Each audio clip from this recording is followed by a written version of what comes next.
Entonces, habíamos avanzado con este método de estimación por intervalos, ¿sí? Esta unidad número 2, en donde en el planteo general de la estimación por intervalos vimos que es aplicable para estimar distintos parámetros. ¿Sí? Hasta ahora vimos todos los 4 casos para la media poblacional. También trabajamos con, un segundito, que cierro acá.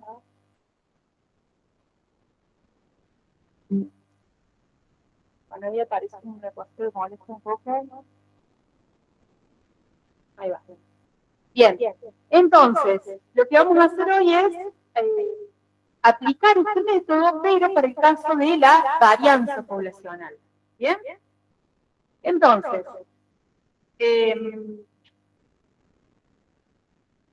creo que me salté, ¿verdad? Una, acá. ¿Bien?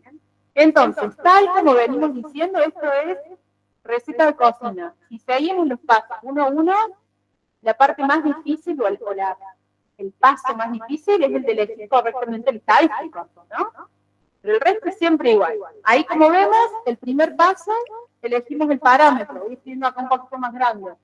Primer paso, digo, tiene escrita, o sea, cuál es el parámetro que voy a estimar. En este caso vamos a trabajar con la varianza poblacional sigma cuadrado. ¿Bien? Luego, el parámetro, dado el parámetro estimar, elegimos, acá debería decir estadístico, ¿bien? Corregimos el estadístico, es decir, quita sombrero, va a ser S cuadrado, que es el estimador puntual insesgado para quitar. ¿Bien? Es decir, que este S cuadrado va a estar dado por la suma de cada vez que subí menos la media muestral elevado al cuadrado, o sea, elevado al cuadrado de sus diferencias, para I que va de 1 hasta n, sobre n menos 1. ¿Bien?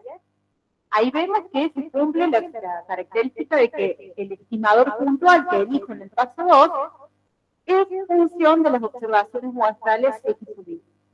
¿Bien? Luego dice, la muestra proviene de una población normal. Y esto va a ser un requisito para poder realizar la estimación por intervalo. Es decir, esta variable X, de la cual parto para hacer la estimación, en la población debe tener distribución normal. ¿Bien? Por eso acá dice que X sub I se distribuye normal con media múltiple. No le conozco, y sigma cuadrado que tampoco le conozco. ¿Bien? Pero sí debo estar segura de que la variable X tiene distribución normal. ¿Bien? Caso 3, dice el estadístico a utilizar es, dado que X sub I o X en la población tiene distribución normal, el estadístico, que lo hemos llamado una función H, que quita sombrerita, es decir, de ese cuadrado, bueno, acá se quita sombrero, ¿bien? El estadístico va a estar dado por esa expresión que tengo ahí. ¿Sí? Lo voy a escribir acá más grande. Lo voy a llamar W, ¿sí? Por ponerle un nombre. A veces en las resoluciones de la guía del libro, en lugar de ponerle acá W o cualquier, le ponen chi cuadrado. ¿Sí? Pero eso por ahí nos puede confundir. Porque acá le ponen chi cuadrado y después tiene distribución chi cuadrado. Pero entonces, ¿qué es la distribución? Piénsenlo como una variable que se suele utilizar, en lugar de W poner ahí también, así, chi cuadrado. ¿Sí? Pero por ahí a mí me parece que resulta menos confuso si le ponemos así una variable W que es función de, digamos después, ¿entiendes? Entonces, W va a ser el cociente entre n menos 1 por la varianza muestral que he considerado en el paso 2 sobre sigma cuadrado. De nuevo, requisito que debe tener este estadístico. El estadístico tiene que tener distribución normal. Va a tener chi cuadrado, sí, pero antes que decíamos, Decíamos acá H, voy a escribir H de tita, sombra de tita. ¿Qué quiere decir esto? Que en la estructura que ustedes elijan acá debe estar contenido el estimador puntual y el parámetro. Es decir, la función que elijan, o el estadístico que elijan, debe ser función de tita, si la acabemos de buscar sigma cuadrado, y tita somero, es decir, x cuadrado. ¿Sí? Se cumple con esa condición. Y además debo conocer la distribución de probabilidad de ese estadístico que elegí. En este caso, como ya lo vimos en la unidad número 1, ¿qué distribución de probabilidad va a tener este estadístico? Toda esta estructura, digamos. Chi cuadrado, ¿con cuántos grados de libertad? N menos 1. ¿Bien? Por ahí, no está en el libro, no está en el teórico, pero no es, si analizamos un poquito esta expresión, bueno, no sé, los chicos de la misma, si yo escribo en el pizarrón no ven nada, ¿no? A ver si me escriben, porque no los escucho.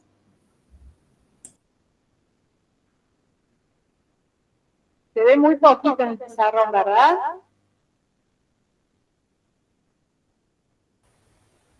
Sí, profe, se ve poquito porque la cámara está muy lejos. Está muy lejos. A ver si la puedo cambiar. Denme un segundo.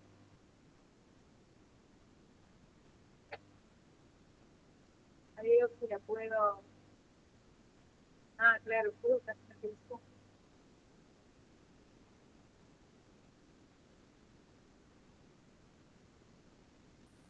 ¿Era acá? Ahí creo que mejora un poquito.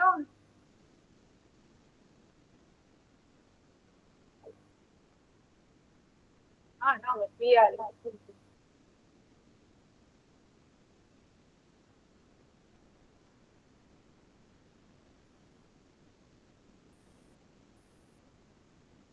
Ahí no sé qué fue.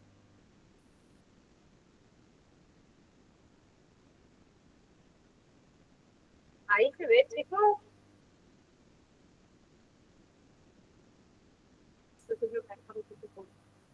Ahí se ve más cerca. Bien, y voy a tratar de mantenerme en ese cuadradito. ¿Bien? Bueno, entonces, ¿qué quiero escribirles?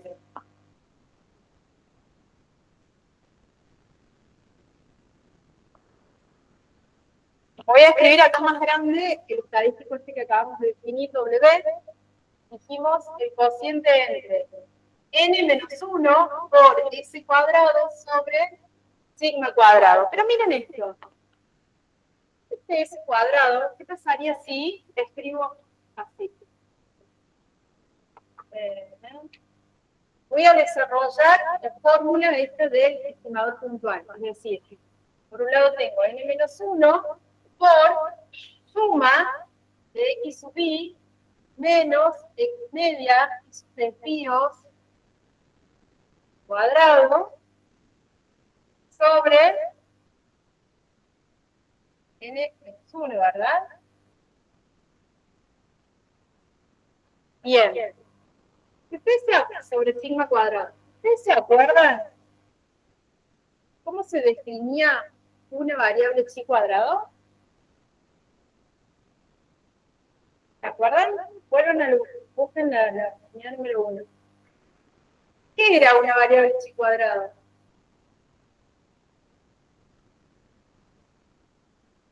La suma de variables z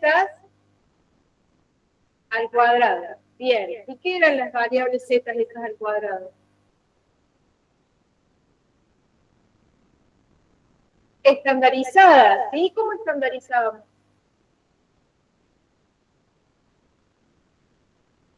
Con 0 y... No, que te quedaba 0 y 1. Pero si no, x menos la media. Y vayan mirando, eso quiere que hagan el vínculo entre este y la unidad número 1. x1 menos la media sobre la desviación estándar. Sobre la desviación estándar. Y todo eso al cuadrado. ¿Bien?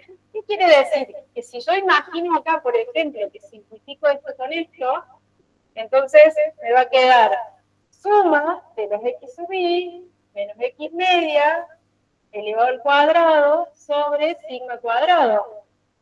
Y si elevo todo al cuadrado, me queda, vuelvo a escribirlo acá más grande, a una raya, me queda que w termina siendo sumatorio de x sub i menos x media al cuadrado,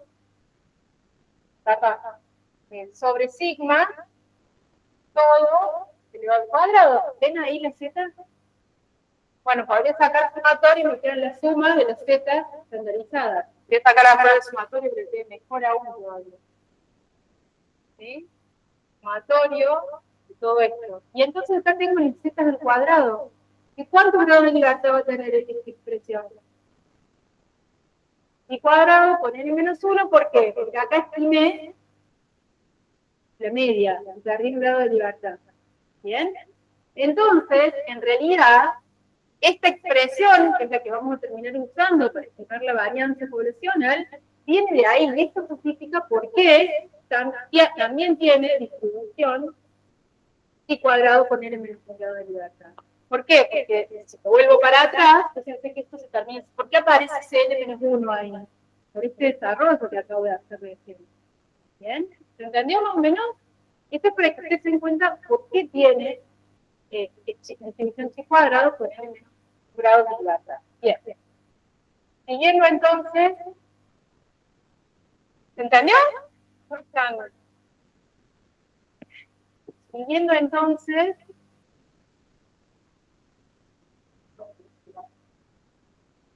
no es una demostración en realidad, es un desarrollo para poder de alguna manera comprender por qué en realidad esta expresión es igual a esta que conoció recién, ¿entienden? Es la que vimos en la unidad número 1. ¿Ok? Bien. ¿Por qué lo termino escribiendo así? Porque me facilita después hacer el despeje del intervalo aleatorio y poder hacer que sigma me quede en el ciclo del intervalo de confianza. ¿Está bien? Bien, entonces, dicho esto, tenemos nuestro estadístico con distribución, como recién, chi cuadrado con n menos un grado de libertad. El tercer paso. Cuarto paso, construimos el intervalo aleatorio que nos va a permitir luego definir los límites de confianza. Entonces, cuarto paso, fijo el nivel de confianza para la estimación, es decir, usamos 1 menos alfa, nivel de confianza, y construimos el intervalo aleatorio dado por un estadístico K, que en este caso va a ser un chi cuadrado. Chi cuadrado le voy a poner un subíndice, chi cuadrado 1. ¿Sí? Que va a ser menor o igual que el estadístico, es decir, n menos 1 por sigma cuadrado, por s cuadrado, sobre sigma cuadrado. Lo único que hice acá fue escribir en el centro que el estadístico, y esto menor o igual que ahora chi cuadrado 2. Y esta probabilidad va a ser igual a 1 menos alfa. ¿Bien? Siguiente paso es despejar de este intervalo el parámetro de interés, es decir, sigma cuadrado. ¿Bien? Va a ser relativamente sencillo, pero lo primero que debo hacer es, fíjense que el quita o que el sigma cuadrado acá aparece en el denominador del estadístico. Entonces, ¿qué hacemos para despejar esto? Buscamos el recíproco, o sea, hacemos el recíproco de cada uno de los miembros de estas desigualdades. ¿Sí? De cada una de las partes de estas desigualdades buscamos los recíprocos. Bien, entonces, me va a quedar probabilidad de 1 menos 1 sobre chi cuadrado 1 a la derecha, por ahora. ¿Bien? No voy a escribir los signos todavía. Luego, en el centro me va a quedar sigma cuadrado, recíproco, o sea, dividido n menos 1 por este cuadrado. ¿Sí? Ahora la varianza queda en el numerador y en el denominador n menos 1 por este cuadrado. Y el último va a ser 1 sobre sigma cuadrado 2, igual a 1 menos alfa. Al haber hecho este cambio, ¿qué va a pasar con las desigualdades? cambian el sentido de las desigualdades. Es decir, que acá, si este primer término, si chi cuadrado 1 era menor que, ahora es el recíproco, 1 sobre chi cuadrado 1, entonces acá va a quedar mayor o igual que, lo mismo de este lado. ¿Bien? Por supuesto que después las vamos a reacomodar para que quede más prolija la presentación de los elementos de confianza, ¿no? Bien, ¿qué nos quedaría? Despejar acá el denominador que quedó en el centro, ¿sí? Está dividiendo, va a pasar multiplicando a ambos extremos, ¿sí? Entonces, voy a borrar acá arriba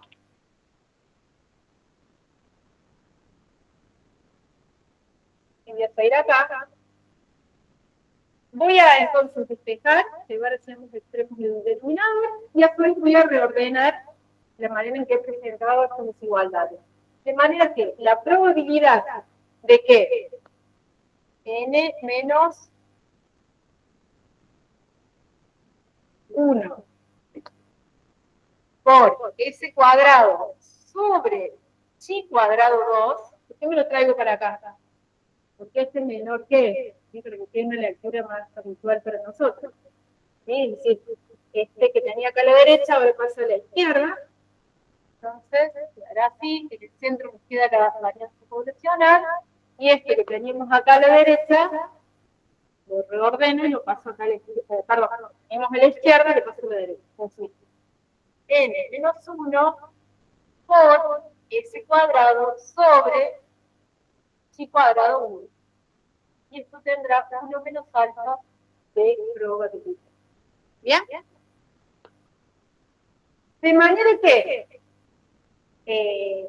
¿por qué este hincapié en distinguirlo por los valores de chi cuadrado? Ahora cuando veamos un ejemplo lo vamos a comprender mejor, pero recuerden que la distribución chi cuadrado no es simétrica como la normal, entonces no va a ser el mismo valor de siempre cambió de signo, no. Acá no, tienen siempre valores positivos, ¿bien? Y a su vez, al no ser simétrica la distribución, acá tendré un valor chi cuadrado 2 y un valor chi cuadrado 1. ¿Sí? Y además, notando que el chi cuadrado 1 va a ser un valor de chi cuadrado que en la distribución va a estar a la izquierda, va a ser un valor pequeño por chi cuadrado. Mientras que este valor del chi cuadrado 2 va a estar a la derecha. ¿Bien? Ahora, ¿qué probabilidad acumula este valor de chi cuadrado 1? ¿Qué les parece? ¿Cuánto? Alfa sobre 2 de probabilidad. ¿Por qué? Ahora vamos a hacer un dibujito, voy a dejar esto un poquito voy a dejarlo de arriba nomás. ¿Por qué? Porque una vez que yo fijo el nivel de confianza, es decir, fijo 1 menos alfa, en la distribución de probabilidad del estadístico, que hicimos era chi cuadrado con el lado de libertad, va a ser una distribución métrica derecha, ¿bien? Ya dijimos que nosotros vamos a siempre trabajar con intervalos centrados en la distribución de probabilidad que corresponde. De manera que el 1 menos alfa va a quedar en el centro de la distribución, ¿sí? Acá tendremos entonces 1 menos alfa en el centro, y los valores que determinan esa región central van a ser a la izquierda chi cuadrado 1. Bien, creo que no son grados libertarios, sino que es un índice que identifica el valor de chi cuadrado, ¿no? Chi cuadrado 1, chi cuadrado 2 a la derecha. ¿Bien? Es decir, que son los valores de chi cuadrado que, como dijeron recién, en el primer caso acumula chi cuadrado 1, acumula ¿cuánta probabilidad? Alfa sobre 2, es más chiquito. Si, por ejemplo, 1 menos alfa es el 5%, acá tendré 0.025 de probabilidad acumulada hasta chi cuadrado 1. Por otra parte, la probabilidad que queda a la derecha de chi cuadrado 2, ¿sí? ¿Cuánta probabilidad va a estar acumulando ese chi cuadrado? 1 menos, no alfa, sino alfa sobre 2. ¿Sí? O sea, la probabilidad acumulada hasta 0, digamos, hasta chi cuadrado 2. Entonces, acumula 1 menos alfa sobre 2 de probabilidad. Bien, algo que por ahí no está tampoco en la bibliografía es ¿por qué insistimos en esto de que los intervalos tienen que ser centrados? Se pueden calcular intervalos no centrados. Porque acá dejo, no sé, 1% y acá en la otra cola derecha el 4%. Ahí también tengo un intervalo de que va a quedar 95% de predicción. ¿Y por qué no? ¿Por qué insistimos en esto de que sea centrado?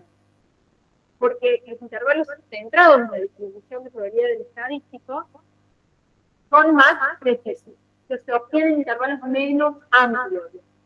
Si hicieran la prueba de hacer estimaciones de intervalos no centrados, van a ver que esos límites de confianza están más alejados, pero tienen mayor amplitud que esos intervalos. Por eso, buscando eficiencia, es más efectivos en nuestra estimación, es que utilizamos finalmente siempre intervalos centrados en el equilibrio. ¿Bien? ¿Me entendió? Muy bien.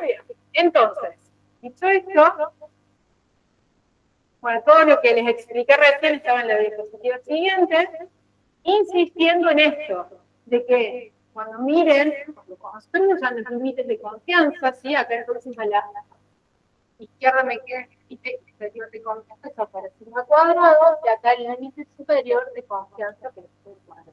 Notando que para el inferior termino dividiendo por la chi cuadrado de la derecha, la más grande. Y tiene sentido porque en ambos numeradores me queda el mismo valor.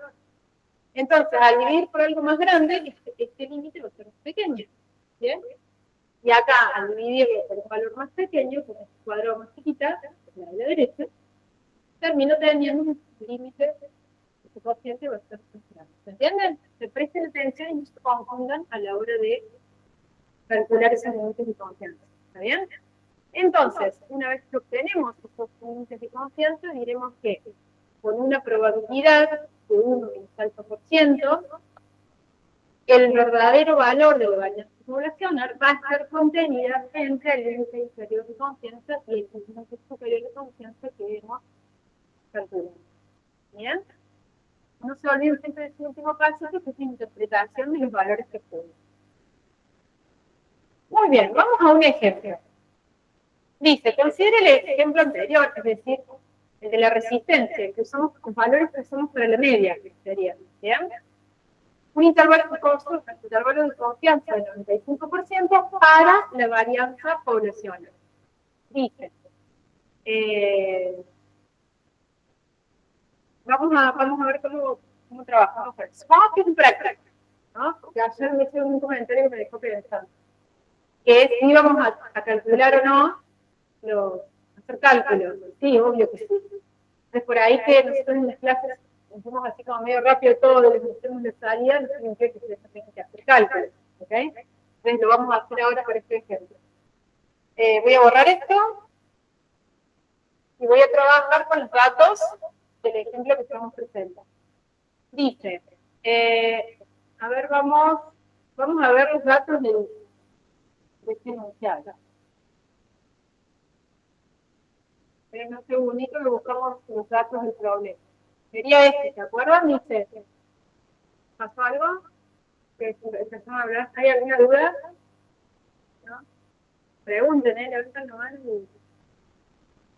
Bien, dice, un proceso de fabricación en condiciones normales produce componentes cuya resistencia, la variable X era resistencia, se distribuye normal con media desconocida. Bueno, acá estaríamos diciendo que en realidad no conocemos la varianza poblacional, está expresada en kilogramos, y dice, para estimar la verdadera media poblacional, se toma una muestra en 5 unidades. Es decir, vamos a trabajar con una variable X igual a resistencia medida en kilogramos. Es una unidad de medida de la variable X. Además, sabemos que X tiene distribución normal con media mu y varianza sigma cuadrada.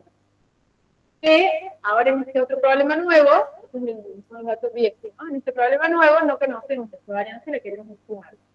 Bien, N, el tamaño de la muestra con la que vamos a trabajar, es igual a 5.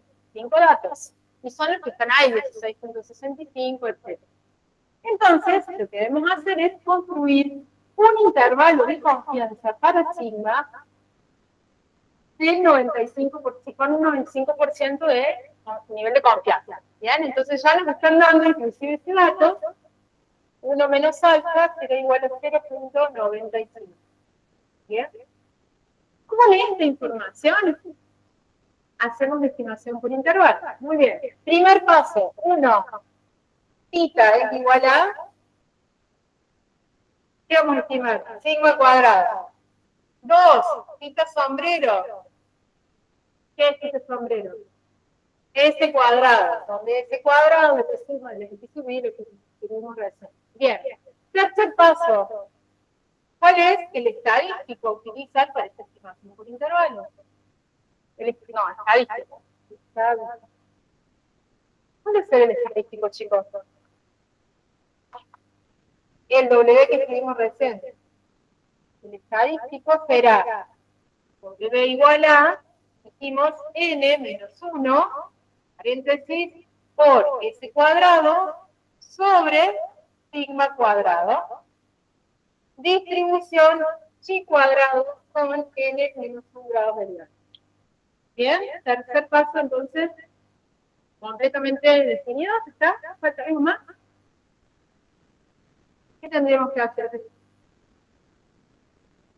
¿Cómo? Ese cuadrado no lo tenemos, pero antes, para saber que no nos estamos equivocando en la elección de estadístico, ¿qué condición debería cumplirse con respecto a la variable X? Distribución normal, nunca se olviden de esto. Para que todo esto que estemos haciendo sea válido, la X de la población debe tener distribución normal. ¿Bien? Entonces, este dato debe venir por lo menos como en el enunciado, digamos, debo saberlo de antemano, y si no lo sé, puedo hacer varias cosas. Uno podría hacer gráficamente, tratar de ver la normalidad, y ustedes lo saben, pero a través de qué gráfico podemos ver que una variable tiene una distribución normal. Lo vimos en el ejemplo 1. ¿Recuerdan el ggplot? ¿No vieron el ggplot? Bueno, les voy a mostrar. Bien. Supongamos que estamos en la unidad 2 de estadística 2, todavía no sabemos hacer pruebas de hipótesis para detectar la normalidad. Más adelante vamos a agregar más herramientas para poder tomar esta decisión, ¿sí? Pero, si aún no lo tenemos, hay un gráfico que dice que está acá. ¿Lo ven ahí? Voy a borrar, ¿pregunto? Este gráfico, bueno, no hace falta porque se ve. Dice, creo que en el eje horizontal vienen los cuartiles de una normal y los cuantiles normales, los cuantiles observados de variables. Entonces, cada puntito azul es uno de los 5 datos que tenemos en el problema. ¿Bien? Y está contrastado con, digamos, en uno es el valor realmente observado. Y en el otro es un valor hipotético de qué valor tendría de dónde aparecería el punto, digamos, y la variable viene en una distribución normal. Si fuera perfectamente normal la distribución, ¿qué les parece? ¿Dónde aparecerían esos puntos? Todos superpuestos coincidirían todos con la línea roja, que es una línea de 45 grados. ¿Bien? Entonces, cuando uno usa un ggplot, podemos decir que la variable tiene distribución normal siempre que estos puntitos aparezcan más o menos alrededor de la línea de 45 grados. ¿Bien? Y por ejemplo acá, para valores más pequeños, por ejemplo todos por debajo de la línea, después todos por arriba, y después todos por acá abajo, ahí hay un comportamiento que hace que no pueda decir que hay normalidad. Como en este caso los puntitos azules aparecen así aleatoriamente, bastante cercanos a esta línea, puedo avanzar entonces en la estimación de la variable, porque sé que la variable tiene distribución normal. ¿Sí? Sí. ¿Por? ¿Qué cosa por la simetría? No, si es normal, más adelante podemos volver a analizarlo más en detalle. Si es normal, quiero ver bien los nombrecitos. Claro. Acá lo que vamos a estar graficando es valores teóricos de una variable normal, digamos, y acá los valores observados en la muestra. Entonces, lo que hace el gráfico es, estima la media y la varianza, se trabaja con media y varianza estimadas de los propios datos, dice, bueno, si esta variable tiene distribución normal, con media X estima cuadrado, estima los datos, acá te va a aparecer la posición de que deberían tener los puntos si fueran normales. Y acá los observados. Entonces, estás contrastando algo teórico, que teóricamente deberían estar ubicados acá, pero en realidad un poco más abajo. ¿Te das cuenta? Eso contrasta. Observado versus teoría. Si coinciden, si fuera así perfectamente normal, todos los puntos se tendrían que aparecer acá sobre la línea. ¿Se entiende? Entonces, este recurso gráfico que usamos un plot nos va a servir para decir o sacar conclusiones, para sacar conclusiones acerca de si la variable tiene distribución normal o no. ¿Por qué les digo esto? Porque en un ejercicio parcial, por ejemplo, puede tener este gráfico y no me digan que el dato de que X tiene distribución normal. Ustedes van a tener que chequear eso a partir de la interpretación o la análisis de este gráfico. ¿Sí? En la MIP no se está transmitiendo la pantalla, a ver. ¿Será porque hice Zoom? A ver, chicos, gracias por... Ah, se me desconectó de acá de la pantalla. Ahí voy de nuevo.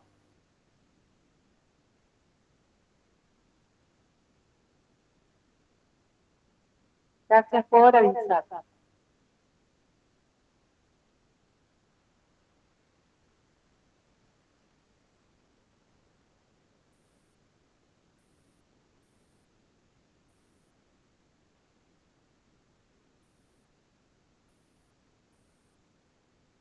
Ahora, chicos, a ver, esperen un ratito.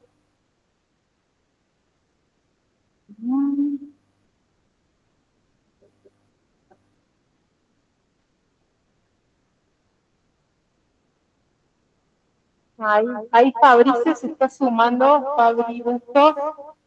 La próxima, si te puedes conectar desde UNC, así no te tengo que autorizar, porque si no, no vas a poder entrar, si no me doy cuenta. Bien, a ver si ahora se comparte la pantalla. Ah, bueno, está por acá, ahí va. Bien. ¿Está claro entonces el análisis del Ggplot? Voy a volver a decir para los chicos que están en la MIP. Entonces, mirando el Ggplot, los puntitos azules son las observaciones que están contrastadas. Las observaciones muestrales versus una distribución teórica que deberían tener esos 5 datos, y la variable tiene distribución normal, y esos puntitos deben aparecer alrededor de esa línea de 45 grados para poder decir que tienen una distribución normal o que provienen de una población con distribución normal. ¿Bien? Es un primer análisis que hacemos. Más adelante vamos a estudiar métodos que nos van a permitir con lo que dije recién, preguntan cómo se vería si no fuera normal. Y, por ejemplo, acá tenés valores más pequeños hacia la izquierda, ¿no? Entonces, por ejemplo, a la izquierda te aparecen los puntitos azules todos debajo de la línea roja. Después aparecen todos arriba. Y después, a la edad final más grande, todos abajo. Es como una forma... Acá tiene que aleatoriamente aparecerte por encima y por debajo de la línea. Como, imagínatelo, como envolviendo a la enseñanza. ¿Bien? Muy bien. Entonces, dicho esto, podemos afirmar que el estadístico W entonces va a tener distribución chi cuadrado. ¿Por qué? Porque la X, que está contenida acá en la S cuadrado, tiene distribución normal. ¿Bien? ¿Está claro? Avancemos. Paso 4. ¿Qué tenemos que hacer? Construir un intervalo aleatorio. En lo práctico, ¿hace falta pasar por ese paso? La verdad que no. Se pueden, en una instancia práctica, directamente presentar esta expresión. Es decir, si quieren pueden poner así, probabilidad de n-1 por x cuadrado, etc. Bien. Ok, entonces acá estoy en el paso 5 ya. donde he definido cómo voy a calcular estos límites de confianza. ¿Bien? Entonces, ¿qué datos voy a necesitar para poder calcular estos límites de confianza? Por un lado, n dijimos, ya sabemos que es igual a 5. Por otra parte, necesito estos valores de chi cuadrado 1, es decir, más que chi cuadrado 1, directamente le voy a poner el 1 menos alfa, que era igual a 95, 0,95.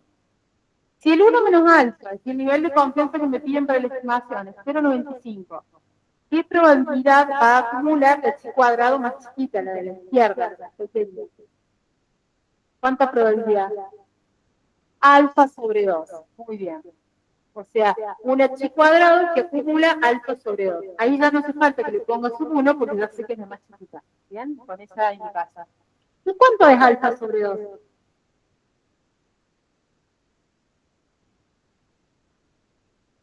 Exactamente, es 0,025. ¿Bien? Ya voy a calcular ese valor. Y por otro lado, el valor de chi cuadrado que acumula 1 menos alfa sobre 2, es decir, que acumula 0,975 de probabilidad, también necesito contar con esa información. ¿Bien? ¿Y qué otro dato me falta calcular acá? ¿Qué les parece? La varianza muestral, ¿y dónde lo saco, Chessy? Ah, está ahí, no, eso es lo que no quiero que hagan. Vamos, ¿qué tenemos que hacer? Tenemos los datos, los 5 datos. Ustedes saben calcular la varianza muestral con datos. ¿Sí? Pueden hacer con Excel, lo pueden hacer con la calculadora a mano. ¿Está bien? Y eso es lo que quiero que hagan con todos los ejercicios de la guía. Calcúlenlos, hagan los cálculos. ¿Ok? Entonces, ¿acá qué tengo que hacer? La suma de los desvíos. Pero para hacer la suma de los desvíos, ¿qué tengo que tener también como dato? Te dejo de mostrar. A ver. Es como que saben que hay mal internet, que hay, se está intentando restablecer la conexión a internet.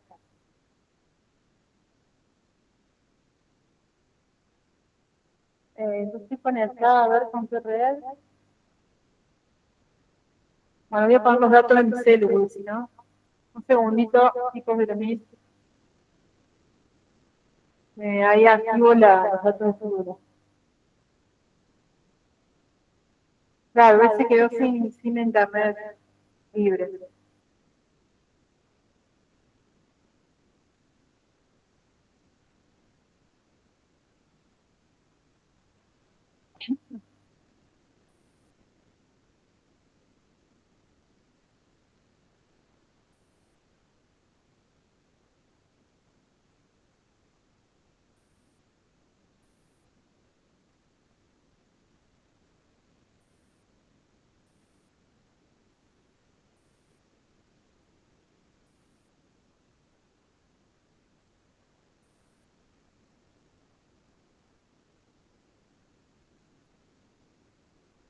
¿Me avisan cuando se vea?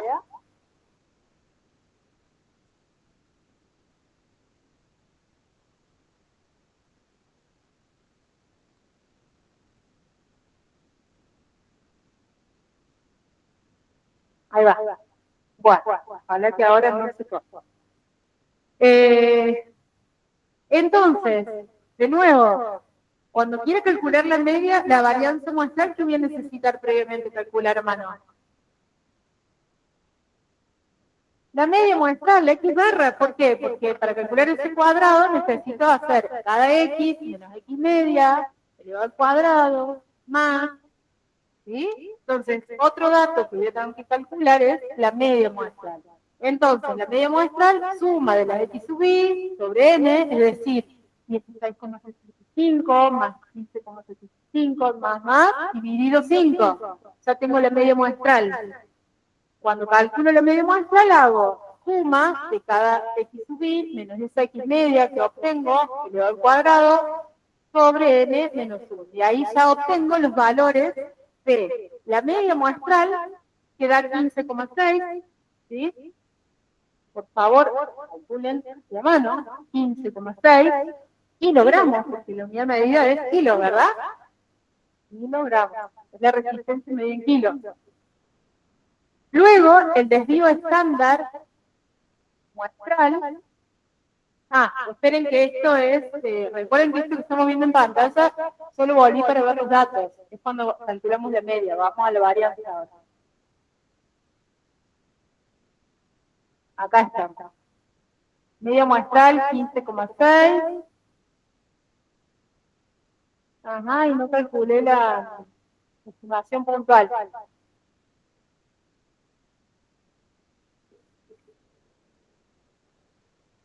Esperen un segundito. Vamos acá. Bien. Entonces, silencio, porfis.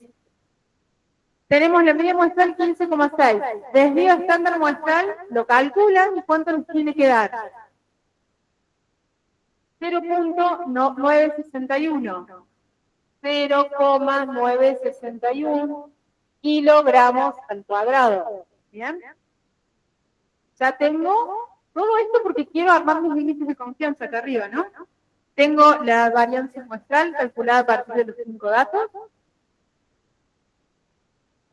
Desviación estándar muestral. Perdón, entonces tenés razón, al cuadrado. Y ahora tengo dudas. Pero acá está, perdón, yo copié mal. 0,9234. Prefiero poner la varianza por acá. Gracias por la corrección. Fíjense acá en la salida del InfoStat, la varianza muestral corregida dice 0.9234. 0.9234. ¿Bien? Y ahora sí, kilogramos al cuadrado. Bien. ¿Qué otro dato necesitamos? Los valores de chi cuadrado, ambos valores de chi cuadrado. ¿Cómo los obtenemos? Tienen todas las herramientas que ustedes saben. Pueden hacerlo con InfoStat, pueden hacerlo en Excel, con cualquier calculadora de probabilidades. ¿Bien? Con la aplicación del celular o en la página web de... y lo voy a hacer. Lo vamos a hacer. Y es más, quiero que ustedes lo hagan, por eso vinimos al gabinete. Buscan la página de Matt Cognar. Creo que es así, Cognar.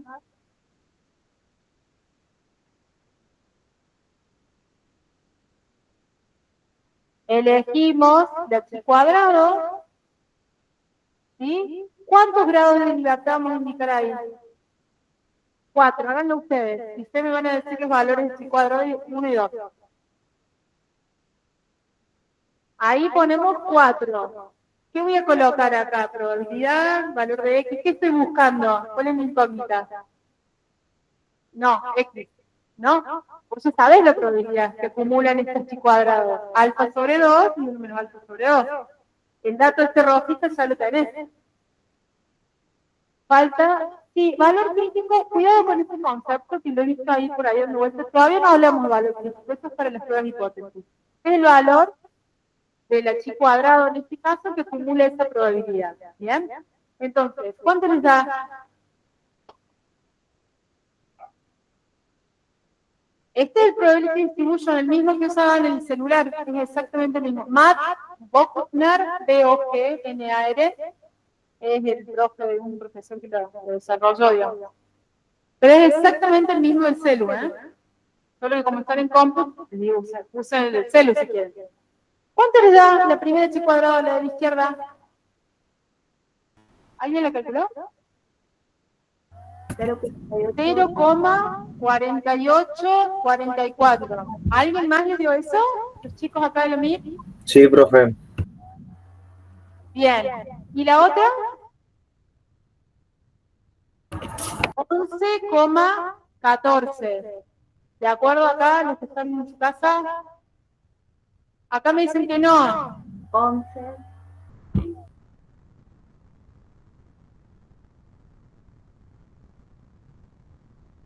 11,14329. ¿Bien?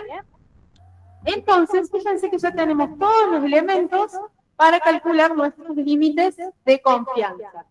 ¿Bien? Dejo de compartir acá un ratito y voy a escribir el cálculo de los límites de confianza. Bueno, no sé si se va a ver con la pantalla acá prendida, pero vamos. Entonces, voy a escribirlos por separado, bien grande acá. Límite de confianza inferior va a ser igual a ¿qué? A N1, o sea, menos 1, lo voy a escribir 5 menos 1, pero me queda hacer como la fórmula, por varianza muestral corregida, 0,9234 sobre el chi cuadrado del valor chi cuadrado más pequeño, porque estoy buscando el inferior, ¿sí? ¿O el más grande? El más chico, estoy buscando el límite de confianza inferior para este intervalo. ¿Qué habíamos dicho? ¿Cómo quedaba la estructura? Lo tenés ahí arriba, mirá. En el denominador, cuando calculo el límite inferior, va al chi cuadrado más grande, para que me dé un valor más chiquito. Entonces, ¿qué voy a poner acá? 11,14, ¿verdad? Y esto nos va a dar un valor igual a 0,3315. 0,3315. ¿Bien? Vamos ahora con el cálculo del límite superior de confianza, que va a ser igual a 5 menos 1 por 0,9234 sobre, ahora sí, el valor más pequeño de chi cuadrado, que es 0,4844. Esto nos debe dar un valor aproximado a 7,625. ¿Bien? Entonces, ¿cómo interpreto estos dos valores? ¿Sí? Estos dos valores que a veces lo podemos escribir así de esta manera. Límite de confianza para sigma, 2 puntos, abro un corchetito y pongo 0,3315, punto y coma, 7,625, cierro el corchete y acá abajo le pongo 0,95 por el nivel de confianza. Acá, ven que esos son números concretos, obtenidos a partir de una muestra de tamaño 5 en particular. Entonces, estos ya son estimaciones, y por lo tanto, se llaman límites de confianza con un nivel de confianza dado. Ya no hablo de un intervalo de probabilidad, esto ya no es probabilidad, es nivel de confianza de la estimación lograda. ¿Bien? Entonces, con una confianza del 95%, podemos decir que la verdadera varianza poblacional de esta variable de resistencia se encuentra contenida en el intervalo 0,33-7,62. ¿Bien? Sí, con una confianza del 95%, el verdadero valor de la varianza poblacional para esta variable de resistencia va a estar contenida en el intervalo 0,33-7,62. ¿Bien? ¿Está claro? Chicos de la MIR.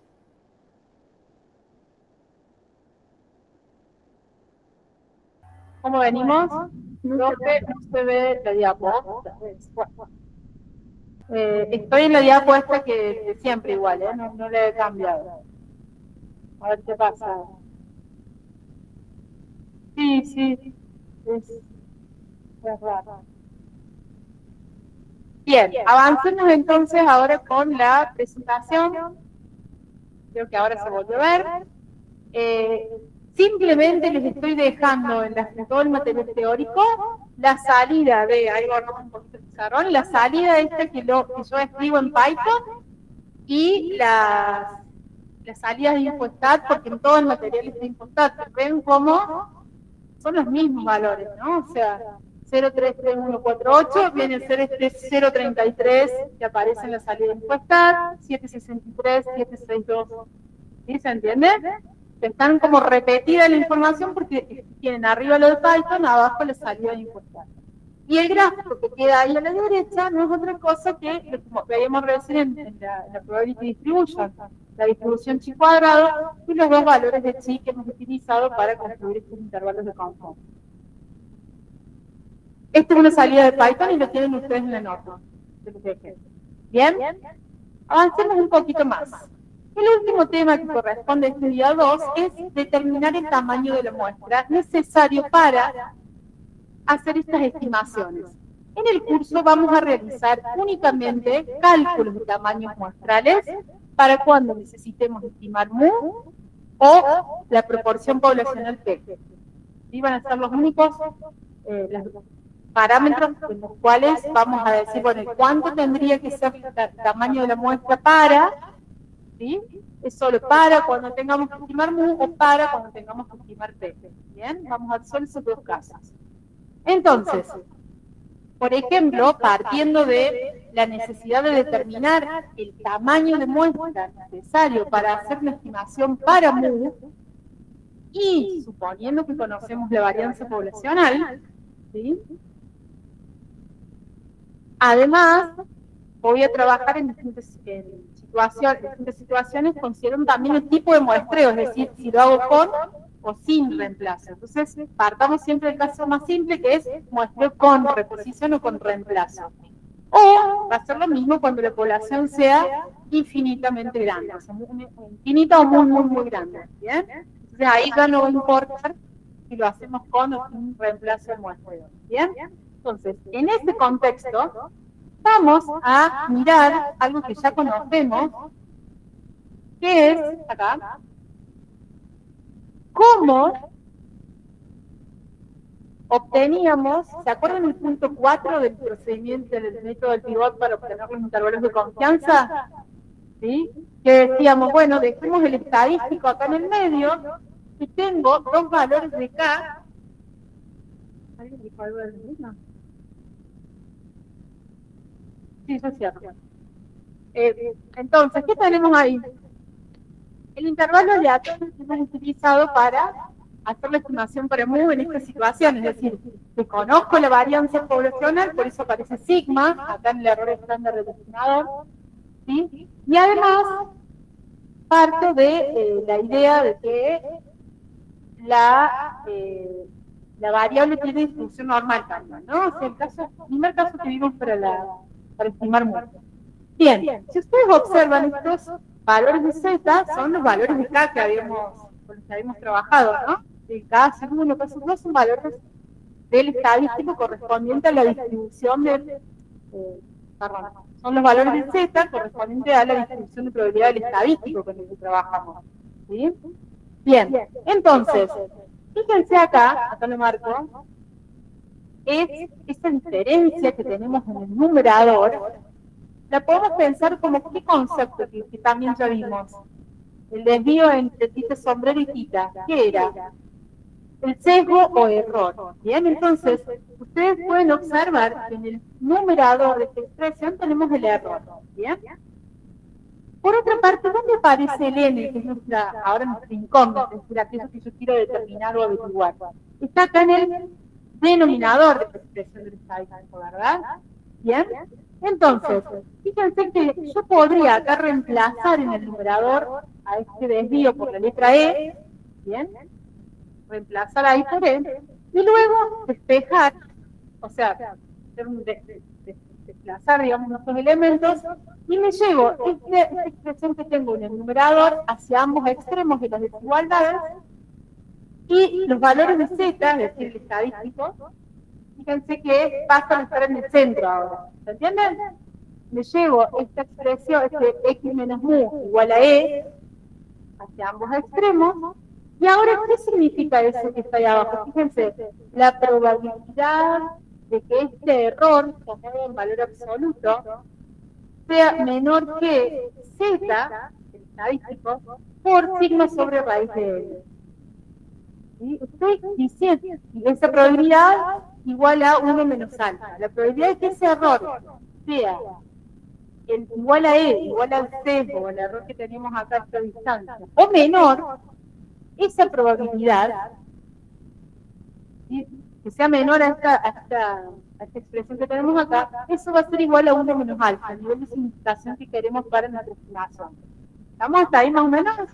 Lo único que se puede trabajar de alguna manera para llevar, para poder expresar ese error ahí en valor absoluto. ¿Bien? ¿Por qué hago esto? Fíjense un poquito más abajo.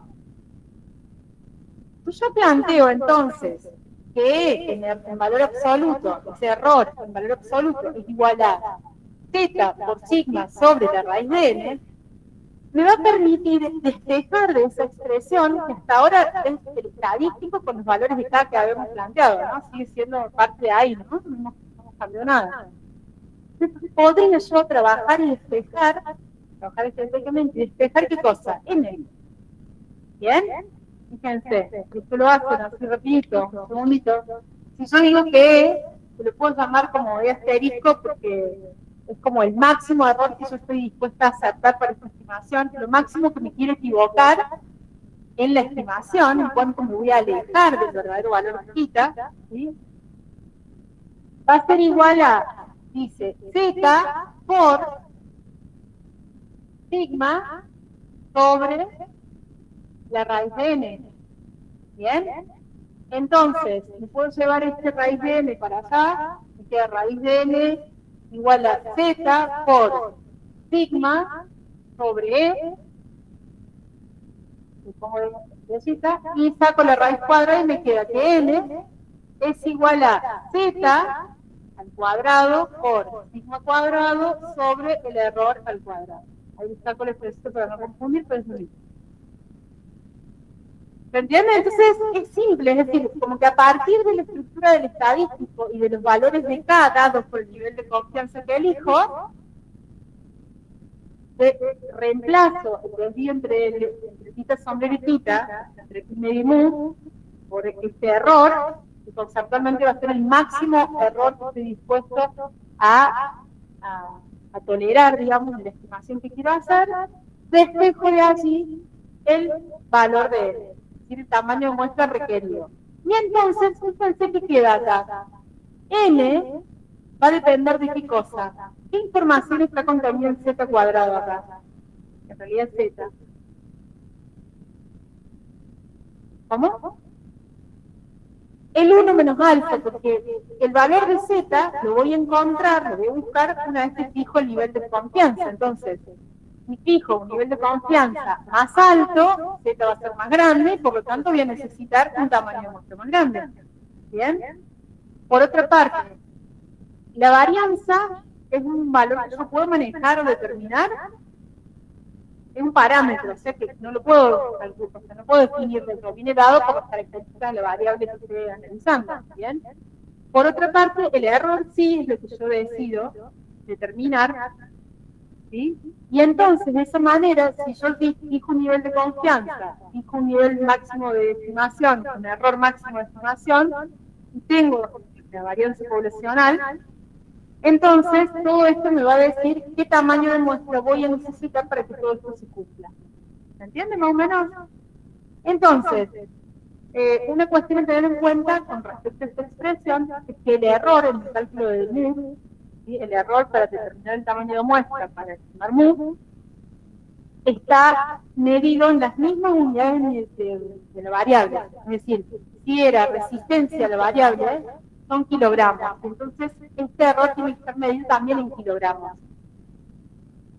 Lo fijás vos, porque es lo que vos querés, es decir, cuál es tu tolerancia en cuanto al sesgo que querés lograr con esta estimación. Por supuesto que si vos querés un sesgo pequeño, ¿qué te va a pasar? Estás achicando el denominador de esta expresión. ¿Qué vas a necesitar?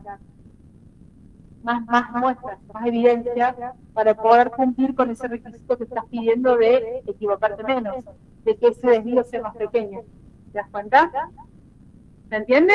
Entonces, ¿qué debo comprender esta expresión? Todo el impacto, todo el efecto que pueden tener los distintos valores estos que hemos ido mencionando. Sí. Es la variable z, el K1, este z, ¿sí? Que acumula la probabilidad igual al nivel de confianza que vos tengas para la estimación. Dos tips. Algo que siempre por ahí pasa en los exámenes, en los parciales. Recuerden que estamos haciendo estimaciones centradas, de manera que si yo quiero un nivel de confianza del 95%, este Z, ¿qué probabilidad tiene que acumular? 0,975, si tiene que ser 1 menos alfa sobre 2 o alfa sobre 2, no importa porque después está elevado al cuadrado, ¿me entiendes? No tiene que ser el Z del 1 menos alfa. ¿Por qué? Porque buscamos intervalos centrados, ¿ok? Y la otra cuestión es esa, la magnitud del error tiene que estar expresada, en este caso, en la misma unidad de medida de la variable. ¿Sí? Pues entonces, por ahí 1000 kilogramos puede ser mucho, puede ser poco, depende de la magnitud de la variable con la que estamos trabajando. ¿Sí? ¿Me entiendes? Entonces, cuando fijen ese error, tiene que ser algo razonable. ¿Me entiendes lo que quiero decir? Muy bien. Puede suceder, como se muestra acá en el costadito, puede suceder que no tenga la varianza poblacional, porque en realidad no la tengo, estoy estudiando algo nuevo, que no conozco. Entonces, este método de determinar el tamaño de la muestra requiere conocer la varianza poblacional. Y en el caso de no tener ese dato, puedo recurrir a alguna estimación, por ejemplo, a través de una variable que se llama proxy, es una variable que tiene un comportamiento parecido. Puede ser que lo tome de un estudio previo, anterior, ¿sí? Con lo mismo que estoy estudiando, algún estudio previo. Puedo incluso recurrir a algún experto que sepa sobre el tema y que me diga algún valor aproximado de varianza. ¿Por qué? Porque la varianza, ya decimos, es un valor bastante estable, ¿sí? Que se suele mantener en el tiempo. Entonces, en ese caso, utilizamos ese valor. También se pueden utilizar pruebas pilotos, es decir, por ahí cuando trabajamos con alguna encuesta o por hacer algún relevamiento, se puede relevar unos pocos datos o hacer una prueba piloto con unos pocos casos y a partir de ahí estimar la variable. La otra cuestión que también me parece importante es, cuando uno hace un estudio, una investigación, un análisis de alguna situación, nunca miramos una sola variable. Entonces, ¿con qué variable hago la determinación del tamaño de la muestra? En general buscamos la variable más importante para el análisis, la más relevante. Y si no, que hay muchas que tienen esas condiciones, busco la que tenga mayor varianza, porque de esa manera me aseguro que mis estimaciones van a captar mejor aquella variable. O sea, las otras seguro, pero esta que tiene más variabilidad también va a tener buenas estimaciones. ¿Sí? Bien. Otro caso, que no sé si lo vieron en el práctico del miércoles, es que a veces podemos calcular el tamaño de la muestra considerando lo que se llama un error relativo, ¿sí? Un épsilon. ¿Sí? Es decir, que este valor E, que está acá en digamos, este valor E, que está acá en la formulita del cálculo de la muestra, el tamaño muestral, va a ser una proporción, ¿sí? De, por ejemplo, la media. Lo voy a plantear como un error relativo en términos de mu. Por ejemplo, quiero que mis estimaciones de la variable de resistencia no superen el 0,10 de mu, que se alejen en más y en menos de θ en un 0,10. Entonces, por ahí está piola porque es más fácil pensar en términos de error así, como de error relativo. Entonces el término es como épsilon de mu. ¿Bien? En este caso, fíjense esta expresión en la que planteando, por supuesto que acá es épsilon que elevado al cuadrado, ¿no? Épsilon al cuadrado por mu al cuadrado, lo que hacemos es, ¿se acuerdan del concepto del coeficiente de variación? ¿Me está diciendo uno? Bueno, ¿cómo se calculaba? El desvío estándar sobre la media. Entonces, fíjense que yo acá tengo desvío estándar al cuadrado de variación, mu al cuadrado. Si hago ese cociente de sigma sobre mu, me queda el coeficiente de variación al cuadrado, que es otro dato que podemos llegar a tener como medida de variabilidad de la variable, y mucho mejor aún, más estable todavía que la propia varianza. ¿Sí? Y si conocemos el coeficiente de variación de la variable, se puede calcular el tamaño de la muestra con esta última expresión que vemos acá. zeta cuadrado por el coeficiente de variación al cuadrado sobre epsilon al cuadrado. Donde epsilon, ojo que ahí ya no está expresado en las unidades medidas de variables, ya no son pesos, kilogramos, es 0.10, 0.30, el margen ese de error relativo que habíamos planteado al principio. ¿Bien?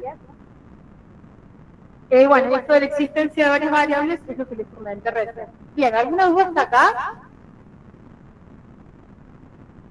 Muy bien. Chicos de la misma, ¿me siguen viendo? Creo que sí. Bien, ahora, todo esto que vimos conceptualmente se puede también aplicar a cuando necesitemos estimar una proporción poblacional. Es decir, vamos a decir, ¿qué cantidad de datos voy a necesitar? ¿Qué cantidad de observaciones voy a necesitar para hacer mi estimación ahora para la proporción poblacional, o sea, para P? Bueno, con el mismo criterio que les dije recién, a partir de la definición del intervalo aleatorio, ¿sí? En el cual tenemos la estructura del estadístico. Fíjense acá N aparece también en el denominador del estadístico, ¿bien? Entonces, despejando ese N, obtenemos esa expresión que vemos ahí en naranja, en donde, fíjense que es lo mismo, zeta cuadrado, ¿sí? Si contiene el info del nivel de confianza sobre la estimación, P por 1 menos P, ¿qué es? No, P por 1 menos P, todo junto, ¿qué es? La varianza del estimador, mejor dicho, la varianza de la proporción. Bien, entonces, cuidado, otro error común es que lo elevan al cuadrado a esto. No, esto ya es varianza. ¿Sí? Entonces, cuidado que acá es P por 1 menos P, porque ya es la varianza. ¿Ok? Dividido por el error al cuadrado. Y acá de nuevo, cuidado, porque estamos estimando P. ¿Qué valores puede asumir P? 0 a 1. Entonces acá no puedo poner 25. Tiene que ser un valor que vaya entre 0 y 1, también razonable. Si yo digo, bueno, yo creo que la proporción que estoy estimando, tengo algún indicio, va a ser 0.30, bueno, este valor de P puede ser 0.10. O sea que voy a estar equivocando en 0.10 hacia ambos lados del verdadero valor de P. ¿Se entiende lo que quiero decir? Tiene que ser, no puedo poner 0.5 porque abarco el 0.1, ¿se entiende? Entonces ahí aplicamos el sentido común. Y algunas consideraciones a tener en cuenta, de nuevo, es que necesitamos, en este caso, ahí dice sigma cuadrado, pero es la varianza, por ende tener alguna idea de P. Sí, pero vos me pedís que te diga cuánto es P y yo quiero estimar P, no lo tengo, justamente lo que quiero estimar. Bueno, de nuevo, los mismos criterios. No.